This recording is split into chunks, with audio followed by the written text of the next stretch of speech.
izin mengganggu nggak waktu itu? Oh enggak apa-apa, silakan Bu, silakan banyak Bu. Ibu. Silakan Bu, enggak masalah. Santai aja Bu, santai aja. Ibu, jadi ini kan, Bu, jadi saya sebenarnya sedang bingung kali ya Ibu. Oh ya, bingung kenapa Bu? Ya, nanti bisa bingung juga ya. Saya susah kali ini Ibu. Santai aja Bu. Coba Bu, Ibu duduk bagus Bu, posisikan Ibu senyaman mungkin Bu. Saya harus tenang dulu ya. Ya, silakan. Tarik nafas Bu. Tarik nafas, tahan. Lepaskan. Ulang sekali lagi Bu, ditarik nafasnya. Rasakan oksigen positif, energi positif masuk ke pernapasan Ibu. Rasakan oksigen, energi positif masuk ke pernapasan Ibu melalui tenggorokan Ibu hingga masuk ke paru-paru Ibu. Rasakan Bu. Kemudian dilepaskan, keluarkan semua energi negatifnya. Ibu masukkan energi positifnya. Keluarkan semua energi negatif yang ada dalam diri Ibu. Lepaskan Bu. Oke. Bagaimana sekarang Bu? Saya merasa lega. Alhamdulillah Bu ya. Yanti, apa sebenarnya tujuan Ibu mau bicara dengan saya? Boleh Ibu ceritakan apa yang Ibu rasakan di hati Ibu? Ya, jadi gini Bu, semenjak sekolah, apalagi semester ini ya, kita tuh kan sudah full tatap muka walaupun masih prosesi. Nah, tapi saya banyak kendala sebenarnya dalam mengajar. Apalagi melihat respon anak, itu mereka sangat monoton, kurang aktif. Jadi rata-rata gurunya yang lebih aktif untuk cuma menjelaskan saja gitu. Bahkan kendalanya juga setelah dijelaskan apa poin-poin penting itu yang dicatat di buku, di papan tulis, anak-anak tidak mencatatnya di buku. Jadi selesai kelas selesai gitu. Kira-kira ada solusi nggak dari Bu? Oh begitu Bu. Kalau boleh saya tahu, selama ini Ibu menggunakan metode pembelajaran apa ya Bu? Ibu, untuk selama ini sebenarnya sering saya terapkan itu problem based learning. Jadi karena saya melihat untuk sejauh ini metode pembelajaran itu sangat memacu anak-anak untuk berpikir kritis. Apalagi di bidang studi saya sendiri ya, pelajaran matematika, mungkin sangat butuh daya pikir siswa untuk menyelesaikan soal-soal kesehariannya. Bagus itu Bu. Bagaimana hasil pembelajaran Ibu dengan Ibu menggunakan metode based learning? Untuk sebagian siswa, saya lihat mereka memang aktif ya, tetapi itu tidak sebanding dengan siswa yang sangat terpaku. Mereka hanya mendengar saja, menerima, dan kemudian selesai saya menjelaskan, selesai gitu. Tidak ada maksudnya perbandingan yang membuat signifikan lah untuk pencapaian belajar. Menurut Bu Rianti, apa kekuatan yang telah Ibu miliki saat ini dalam pembelajaran Bu? Nah, jadi sebenarnya selain dari proses pembelajaran dengan metode problem based learning itu, saya juga mau ikut sertakan media pembelajaran di situ. Jadi saya menampilkan beberapa video ataupun audio yang berkenaan dengan pembelajaran sebagai persepsinya.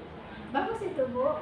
Tentu selain Ibu mendesain media pembelajaran audio ataupun audio visual, tentu Ibu memiliki kekuatan yang lain. Kalau boleh saya tahu apa kekuatan yang lain yang Mungkin selain dari video, audio, kemudian juga visual yang saya sesuaikan dengan gaya belajar siswa, itu ada beberapa media lainnya juga, tetapi juga tidak dapat digunakan untuk siswa itu aktif secara bersamaan gitu, tidak. Hanya tertentu saja siswanya yang mungkin aktif untuk mendengarkan dan juga menjadi penasaran. bagus itu Bu. Tentu selain mendesain media pembelajaran audio maupun visual, tentu Ibu menguasai media pembelajaran lainnya. Boleh saya tahu apa saja media yang lainnya itu? Selain dari media video, audio, kemudian visual, untuk media lainnya itu juga saya mengambil alternatif dari peragaan alat-alat peraga. Contohnya Telegram itu untuk bangun data, dan juga ada beberapa media lainnya. Menurut Ibu, apakah siswa Ibu semangat dengan mengikuti pembelajaran dengan berbagai media yang Ibu sajikan itu? Ya, beberapa siswa terlihat sangat antusias beberapa siswa lainnya juga tidak. Mereka hanya menerima saja penjelasan dari gurunya. Begitu ya. Bagaimana tanggapan mereka pada saat ibu melaksanakan pembelajaran? Bagaimana tanggapan siswa ibu pada saat ibu meminta mereka mengikuti pembelajaran ibu? Nah, kalau untuk mengikuti pembelajaran itu kan berurutan ya Bu, ada dari kegiatan pendahuluan, kemudian juga inti bentuk. Nah setelah itu pencapaian karakter itu kan di pelaksanaan tugasnya. Jadi beberapa siswa ada yang mengerjakan tugas dan ada juga yang tidak mengerjakan tugas. Dan mereka juga ketika misalnya kita membagikan kelompok, tidak semua itu tercover dengan siswa yang beragam dari mereka masing-masing tidak, tapi siswa yang mau aja gitu. Begitu Bu ya. Menurut ibu, mengapa ada siswa yang kurang seperti ibu sampaikan tadi, kurang mengikuti pembelajaran, kurang semangat, yang mau saja begitu? Kenapa ada siswa seperti ini? Padahal ibu kan sudah menggunakan berbagai pembelajaran, baik siswa dan alat-alat peraga lain. Bisa ibu jelaskan Bu? Nah, itu yang menjadi permasalahannya Bu. Ya, bisa dibingungkan tadi poinnya itu di situ. Mungkin ada salah dari ibu sebagai apa gitu. Apa yang saya lakukan gitu, untuk mengatasi siswa yang mungkin saya bisa melakukan semua. Siswa ibu itu memiliki bakat dan minat yang sama Bu. Karena sepengetahuan saya kan setiap siswa ini memiliki keunikan tersendiri, mereka memiliki gerakan tersendiri. Siswa itu memiliki bakat dan minat masing-masing, mereka memiliki profil belajarnya masing-masing, dan juga mereka memiliki tingkat kesiapan belajarnya masing-masing. Terus karena itu dalam pembelajaran berdiferensiasi, kita sebagai pendidik harus membuat pemetaan terlebih dahulu sebelum kita melaksanakan pembelajaran. Jadi kita petakan dulu siswa kita sesuai dengan bakat dan minatnya, sesuai dengan profilnya, juga sesuai dengan tingkat kesiapan belajar mereka. Sehingga dengan demikian pembelajaran yang kita lakukan akan betul-betul mewujudkan pembelajaran yang berpihak pada. Setelah kita melakukan, sehingga dengan kita melakukan pemetaan, dengan kita melakukan pembelajaran berdiferensiasi, dengan kita menerapkan kompetensi sosial dan emosional, di situ akan betul-betul kita dapat mewujudkan pembelajaran yang berpihak pada. Ya, berarti Bu, kata kuncinya itu yang harus saya coba terapkan adalah pemetaan. Iya, pemetaan siswa. Ya, jadi memang jarang dan hampir mungkin belum pernah ya untuk pemetaan itu saya coba terapkan. Paling kalau kita pembelajaran kelompok ya hanya kelompok sekedar saja dengan LHT gitu kan. Itu nanti akan saya coba apabila memang pembelajaran yang berdiferensiasi. Mungkin untuk pembelajaran yang bisa dengan cara berdiferensiasi tadi, saya akan coba untuk pemetaan. Itu berarti dari segi minat dan bakat ya. Minat dan bakat, profil belajar mereka, juga tingkat kesiapan belajar mereka. Mungkin nanti pandu lagi saat saya mau melakukan pemetaan hati. Jadi kalau dalam kelompok itu kan kalau selama ini kan kita mengenal ada kelas unggul, kelas inti dan seterusnya. Jadi kelas unggul pada umumnya kan anak-anak yang tingkat kesiapan belajar mereka sudah bagus. Begitu juga dengan kelas yang lain. Tapi kalau sekarang dengan pembelajaran diferensiasi ini tidak ada di sekolah kelas unggul, yang ada dalam sebuah kelas itu terdiri beberapa siswa yang memiliki tingkat kesiapan yang berbeda-beda, sehingga pada saat kita melakukan pembelajaran kita lakukan pemetaan terlebih dahulu. Tentu nanti pas sekali dengan di awal pembelajaran ajaran baru nanti, insya Allah kita memasuki hari pertama, kita lakukan dulu pemetaan terhadap siswa kita. Tentu di dalam kelas tersebut kita tahu dengan cara kita sendiri sebagai nanti kita tahu siapa siswa yang memiliki tingkat kesiapan belajarnya lebih tinggi, sedang dan juga agak menurun. Jadi siswa yang memiliki tingkat kesiapannya lebih tinggi kita kelompokkan dalam satu kelompok. Katakanlah mereka ada 7 atau 6 dalam satu kelompok. Kemudian siswa yang memiliki tingkat kesiapan belajarnya rata-rata standar, mereka kita jadikan dalam 3 kelompok misalnya. Kalau dalam satu kelas itu ada siswa 30 ya. Nah, kemudian ada siswa dalam kelas tersebut yang memiliki tingkat kesiapan belajarnya lebih rendah, lebih sedikit. Artinya mereka bisa kita kelompokkan di satu kelompok. Nah, jadi dalam satu kelas itu terdiri ada atas beberapa tingkat kesiapan belajar mereka. Sehingga kita sebagai pendidik, kita akan lebih mudah mengontrol siswa. Tentu kita dituntut untuk memberikan perhatian yang lebih kepada siswa yang memiliki tingkat kesiapan yang lebih rendah. Karena kalau siswa yang memiliki tingkat kesiapan yang lebih tinggi, tanpa harus kita pantau terlalu beri perhatian begitu besar, bukan berarti kita tidak memperhatikan mereka, namun kita tetap memperhatikan, tapi tidak perlu memberikan perhatian yang berlebih. Mereka barangkali tidak begitu membutuhkan bantuan kita. Mereka bisa belajar sendiri dengan kita bisa memanfaatkan media, mereka bisa memecahkan sendiri permasalahannya. Dan kita dituntut untuk bisa memberikan perhatian lebih kepada siswa yang lebih banyak membutuhkan bantuan kita. Nah, kemudian di antara yang kelompok-kelompok itu kita bisa pilah-pilah lagi. Misalnya kelompok yang siswa memiliki tingkat kesiapan lebih tinggi. Di situ mereka tentu punya bakat dan minat yang berbeda-beda. Mereka bisa kita beri tugas dengan bekerja mandiri. Sehingga pada saat mereka melaksanakan pembelajaran mandiri, mereka akan di situ akan melihat siswa yang minatnya menulis.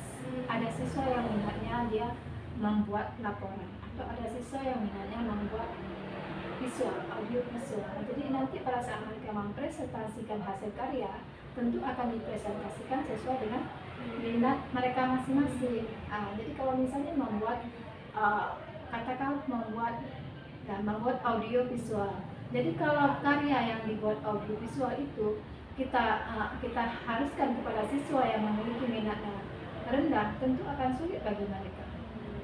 Begitu juga dalam pemecahan, misalnya kita sebagai guru seperti ibu guru matematika ya, pada saat ibu memberikan tugas, tentu setelah ibu melakukan pemetaan, jadi ibu tidak memberikan tugas secara global, artinya tugas 1-5 dikerjakan oleh seluruh kelas. Tentu tugas tersebut harus kita bagikan untuk kelas, untuk kelompok yang A katakanlah tingkat kesiapan lebih tinggi, A, B, C, D ya. Tentu soal yang agak tinggi itu akan kita berikan kepada kelompok A, dan begitu juga dengan siswa yang sedang, dan soal yang agak mudah itu akan kita berikan kepada siswa yang berada pada kelompok D. Demikian ibu. Jadi dengan demikian kita anak-anak pun akan nyaman, artinya mereka memang betul-betul kita sebagai guru melaksanakan pembelajaran yang berpihak kepada anak. Jadi selama ini kadang-kala kita kan sering memberikan pembelajaran tugasnya sama semua, sehingga anak-anak yang dalam tanda kutip kurang mampu, mereka tidak bisa melakukan tugas yang berat menurut mereka. Jadi di situ kan tidak ada ya pembelajaran yang berpihak kepada. Oh iya Bu, benar. Berarti kalau begitu nanti saya akan coba melakukan pemetaan, karena saya lihat juga kondisi di kelas itu tidak semua siswa memang mungkin minatnya sama ya. Karena saya melihat mereka juga punya kadang keunikan masing-masing. Ada yang kadang ketika saya suruh mencatat gitu kan, mereka selesai dengan cepat. Setelah itu ada yang menggambar atau melukis. Nah itu sering saya temukan ketika mengumpulkan catatan. Jadi ada di belakang-belakang bukunya itu ada yang mungkin buat langkah-langkah khusus gitu ya, seperti kata-kata mutiara, ada juga menggambar.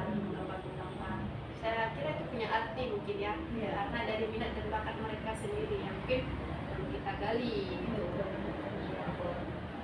Berarti memang mereka sukanya melukis ya, makanya kepada seni. Iya, tapi saya juga antusias karena mereka tentang menyelesaikan pekerjaan. Tapi mungkin saya harap ini bisa mempunyai hasil kepada semua peserta didik saat kita mengajar. Terus, apakah ibu sudah melakukan pemetaan terhadap siswa ini? Untuk sejauh ini mungkin akan saya coba nanti ya di semester depan ini, mudah-mudahan nanti bisa menjadi salah satu menggerakkan untuk saya mulai dengan menerapkan pembelajaran yang berdiferensiasi juga ya, yang berpihak kepada siswa. Jadi semoga nanti juga nanti ibu untuk melakukan pemetaan itu. Dari permasalahan yang ibu hadapi, lantas sekarang apa yang ingin ibu yang lakukan ke depan? Saya pikir-pikir ya, mungkin untuk rencana rencananya nih ya Bu, ke depan nanti di semester yang ekonomi ini ya, mungkin saya akan coba melakukan pemetaan dulu, apalagi nanti di tahun ajaran baru ini mungkin kan itu istilahnya masih fresh baru ya, anak-anak masuk ke sekolah dengan suasana yang baru, juga semangat baru lah ya. Jadi intinya nanti akan saya coba lakukan pemetaan dulu terhadap kesiapan mereka belajar, juga minat bakatnya. Menurut Ibu, jika nanti Ibu melakukan pemetaan terhadap siswa itu, apakah siswa Ibu akan semangat dalam belajar, Bu? Mengapa? Ya kalau mau ya kalau kita lihat dari apa ya tadi rututan yang Ibu jabarkan tentang pemetaan ataupun pembelajaran berdiferensiasi tadi, kan itu berpihak kepada siswa. Mungkin di situ kita dapat melihat gimana potensi siswa yang minatnya untuk mempresentasikan, yang minatnya untuk menulis, yang minatnya untuk memaparkan hasil karya. Mungkin di situ kita lebih ya Siswa akan lebih semangat. ya siswa akan lebih semangat ya, mungkin karena mereka juga bekerja sesuai dengan potensinya. Mereka bisa mengeksplorasi potensi yang mereka miliki, ya. Apa yang akan Ibu lakukan di awal pembelajaran nanti supaya pembelajaran yang Ibu lakukan itu betul-betul pembelajaran yang berpihak pada anak? Nanti mulanya saya rencanakan untuk membagi kelompok mereka sesuai dengan profil belajarnya, kemudian dari minat bakatnya dan juga kesiapan siswa. Jadi mungkin dengan pengelompokan seperti itu kita akan lebih melakukan pembelajaran yang sesuai dengan berpihak kepada siswa. Ya, sesuai dengan merdeka belajar, sehingga akan terwujudnya merdeka belajar Mereka belajar SDM. Baiklah Bu Rianti, rencana Ibu setelah Ibu melakukan pembelajaran yang berdiferensiasi, yaitu pembelajaran yang berpihak pada anak, dengan terlebih dahulu Ibu akan melakukan pemetaan kepada siswa sehingga mereka akan semangat dalam belajar. Saya setuju sekali Bu Rianti, Ibu cobalah sering-sering melakukan mindfulness supaya Ibu bisa mengembalikan potensi, supaya Ibu bisa mengembalikan semangat Ibu dalam melaksanakan pembelajaran. Dan saya yakin dengan kekuatan yang Ibu miliki, Ibu akan mampu membawa perubahan yang lebih baik, baik dalam pembelajaran siswa Ibu maupun dalam mendesain media pembelajaran sehingga Ibu bisa membawakan perubahan pada kelas Ibu. Ya Bu, insya Allah mohon doanya Bu ya, nanti juga saya mungkin banyak belajar lagi sama Ibu. Semoga ini bisa berjalan dan juga tercapai istilahnya sebagai pembelajaran apa. Kalau Bu doakan semoga saya bisa mendapatkan bersama siswa saya, dan juga nanti saya mohon bantuannya juga ya, saling tetap banyak Amin. Semoga sukses ya Bu. Semoga sukses ya Bu. Saya kabarin saya jika Ibu sudah melakukan perubahan di kelas Ibu. Kabarin saya nanti jika siswa Ibu semangat dalam mengikuti pembelajaran, dan setelah Ibu membawa perubahan pada kelas Ibu, tolong Ibu beritahukan saya kembali bagaimana hasilnya ya Bu. Siap Bu, insya Allah Bu doakan nanti semoga bisa berjalan, karena ini mungkin tahap awal Bu ya, Iya. sangat sulit mungkin untuk mencoba, ataupun juga untuk mempertahankannya juga lebih sulit bagi saya. Tapi insya Allah kalau ada support dari Ibu dan juga dukungan, saya akan coba jalankan. Bagus.